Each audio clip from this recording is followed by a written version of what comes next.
এই প্রসঙ্গেও যদি আমি আরেকটা প্রশ্ন করি যে অনেকে এরকম আশঙ্কা করছেন যে বাংলাদেশের অর্থনীতি আসলে খুব ভঙ্গুর অবস্থার মধ্যে আছে। এই অর্থনীতি যেহেতু বিপুল পরিমাণে বৈদেশিক ঋণ আছে এর মধ্যে নানা ধরনের ব্যাংকিং খাতে নানা ধরনের অব্যবস্থা আছে। আপনি কি মনে করেন যে বাংলাদেশের অর্থনীতি আসলে খুব ভঙ্গুর বা মারাত্মক কোনো চ্যালেঞ্জের মধ্যে আছে? সরকারও এই চ্যালেঞ্জটার কথা স্বীকার করে, কিন্তু তারা করোনা এবং ইউক্রেন যুদ্ধের কথা বলে যে সারা বিশ্ব পড়েছে তাই আমরাও পড়েছি। আপনি এটা কিভাবে দেখেন? মানে আপনি কিভাবে কম্পেয়ার করেন বাংলাদেশ এবং সারা বিশ্বের অর্থনৈতিক অবস্থার মধ্যে? সারা বিশ্বের অর্থনীতি যেহেতু বাংলাদেশের অর্থনীতির অবস্থা খারাপ, সেটা সবাই যেমন বলছে, আমাকেও সেভাবেই বলতে হবে। কাজে কিভাবে সমাধান হবে সেটারও বহু সমাধান বলা হচ্ছে।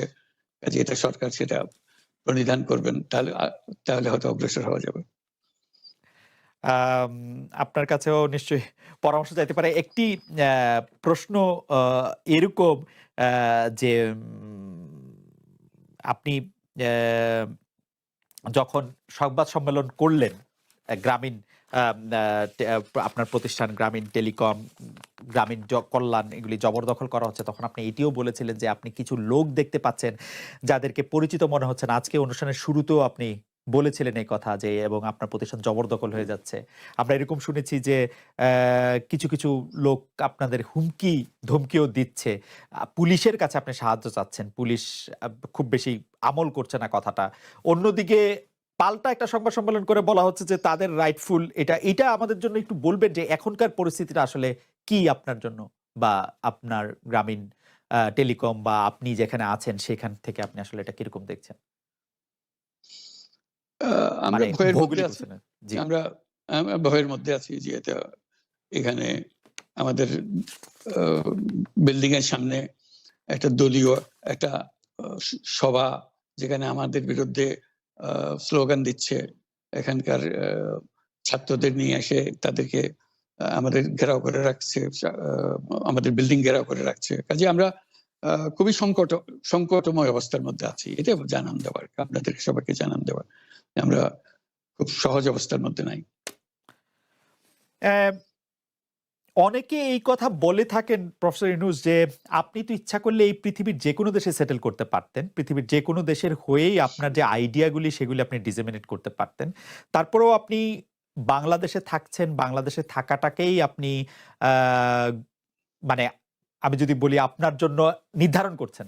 সেটি কারণ আপনি চাইলেই সেটি সম্ভব। সেটি কি আপনার জন্য দিন, দিন কঠিন হয়ে যাচ্ছে বা আপনি এটি কেন করছেন? বা মানে আপ অনেকে বলছেন যে আপনি আসলে হ্যাঁ, আপনার কাছে জানতে চাইছি যে আপনি তো আসলে দেশে থাকেন, বিদেশে থাকেন, মানে আপনার ভৌগোলিক অবস্থানটা তো আসলে আপনার আইডিয়া গুলির জন্য খুব বড় বাধা না। মানে আপনাকে বাংলাদেশেই কেন থাকতে হবে? এটাই অনেকে প্রশ্ন করেন যে মানে আপনি বাংলাদেশে থাকাটাকে কেন প্রেফার করেন? তুমি কি বলছো আমি দেশ ছেড়ে চলে যাই? না, আমি বলছি আমি এমন জানতে বাংলাদেশের মানুষ তো এরকম ভাবে যে দেশ থেকে যে চলে যেতে এমন পারে সে খুব চলে যায়। না, এমন কুসন্তান হলাম দেশের জন্য, এখন পরামর্শ দিয়ে আপনি দেশ ছেড়ে চলে যান। এই অবস্থা হলো আমার। না, আমি তো না, না। মনে করি না আমার এই অবস্থা হয়েছে যে আমি দেশেরই সন্তান, এই দেশেই থাকবো। দেশের জন্য যে কাজ করি সেটাই করব। এটা যতদিন আমি বেঁচে আছি সেটাই করে যাব। আমাকে বিভিন্ন দেশ থেকে আহ্বান জানায় যে কেন ওখানে দেশে থাকছেন। আজকেও একটা নতুন দেশ থেকে আহ্বান পেলাম, বলে আমরা সব ব্যবস্থা করে দেবো। এটা আর একটা নতুন দেশ যোগ হলো আছে। কিন্তু আপনি অ্যা অ্যা অ্যা আপনি বাংলাদেশেই থাকতে চান এবং আমাদের কাছে যেটি মানে আমরা সাংবাদিক হিসেবে আপনাকে প্রশ্ন করতেই হয়। আপনি দেখেছেন যে আপনার প্রতিষ্ঠিত গ্রামীণ ব্যাংকের একটি সংবাদ সম্মেলন হয়েছে। সেই গ্রামীণ ব্যাংকের সংবাদ সম্মেলন থেকে আপনার বিরুদ্ধে যে অভিযোগ করা হয়েছে, সেই অভিযোগ মানি লন্ডারিং এর। সেই অভিযোগের ক্ষেত্রে তুমি বলা যে হয়েছে বললাম যে আমি হলো সবচেয়ে ডাকু বাংলাদেশে, সবচাইতে বড় ডাকাত এদেশে। কাজেই সেই হিসেবে একটু সবাইকে জানান দেওয়া হচ্ছে। সেই হিসাবে আমি পরিচিত হয়েছি। আমি সবচাইতে বড় ডাকাত। আমি সবচাইতে সাংঘাতিক আ ব মানুষ, যে দেশের সর্বনাশ করে যাচ্ছি। সেইভাবেই পরিচিত হয়েছি। পরিচয় দিচ্ছে আমার। আপনি আমাদের একটু বলবেন যে আপনি বাংলাদেশের জন্য বা আপনার পরবর্তী লক্ষ্যগুলি কি সারা পৃথিবীর জন্য? আপনি তো শুধু বাংলাদেশ নিয়ে ভাবেন না যে আপনি আসলে কি করতে চান বা কেমন দুনিয়া চান বা কেমন বাংলাদেশ চান সেটা আপনার কি লক্ষ্য এই মুহূর্তে? ওই যে বললাম যে এটাই হলো আমাদের স্বপ্নের বীজতলা, যেগুলো যে আমাদের স্বপ্নগুলো একটা একটা আসে, একটা নতুন আইডিয়া আসে, সেটা একটা হুম, বীজতলা। এটা আমরা ট্রাই করে দেখি, একটা ছোট আকারে করি। এটা সফল হলে আরেকটু বড় আকারে করি। এটা বাংলাদেশে করি। একবার সফল হলে সারা দুনিয়া এটা লুফে নেয় দেওয়ার হুম, জন্য। সারা দুনিয়ার লোক এখানে আসে, আমাদের লোককে নিয়ে যায়। এভাবে কাজকর্ম করছি। এটা আমরা একটা এই থাকছি বাংলাদেশে, করছি বাংলাদেশে। কিন্তু সারা দুনিয়ার লক্ষ্য আমাদের দিকে। আমরা কি করছি, কি চিন্তা করছি, কিভাবে এগুলো পরিচালনা করছি। এবং তার মধ্যে ব্যাখ্যা হিসেবে যেটা আমরা বারবার বলছি, আমরা একটা নতুন পৃথিবী গড়তে চাই।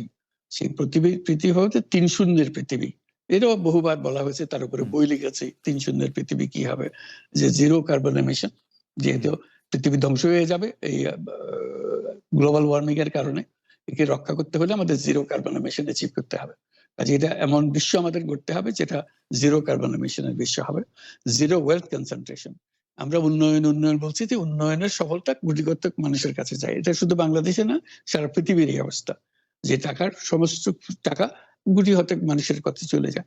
দুনিয়ার যত সম্পদ আছে এই মুহূর্তে, তার 90% যে সম্পদ, এটা হয়তো 5% লোকের কাছে। কাজে 90% 5% লোকের কাছে রয়ে গেল।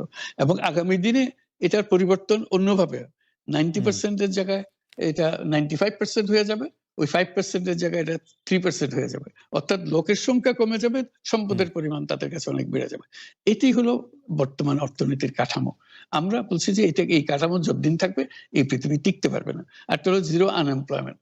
বিশেষ করে আমরা যেটা জোর দিয়ে বলি সেটা হলো যে এই যে আর্টিফিশিয়াল ইন্টেলিজেন্স, এটা পৃথিবীকে ধ্বংস করে দেবে।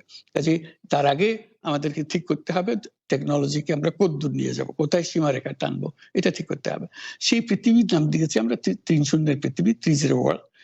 আমরা একটা পৃথিবী গড়তে চাই যেখানে এই যে zero wealth concentration, zero unemployment এবং জিরো ওয়েলথ আর্টিফিশিয়াল সরি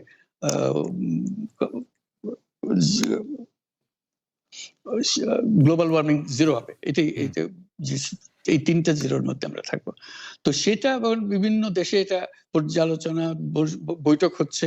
বিভিন্ন বিশ্ববিদ্যালয়ে সেটা নিয়ে আলোচনা হচ্ছে। আমাদেরকে আমন্ত্রণ জানাচ্ছে। আমরা সেগুলো বিশ্বকে বোঝানোর চেষ্টা করছি। এটার বড় নিয়ামক হবে সোশ্যাল বিজনেস। এই সোশ্যাল বিজনেস এর মাধ্যমে এগুলো করা যাবে। কারণ সোশ্যাল বিজনেস সঙ্গে আসছে। সোশ্যাল বিজনেস এবং কত জায়গা থেকে কত ভিন্নভাবে এগুলো প্রসার করা হবে সেটা আমাদের উপর আমাদের দায়িত্ব হয়। আমরা এগুলো ব্যাখ্যা করে আমাদের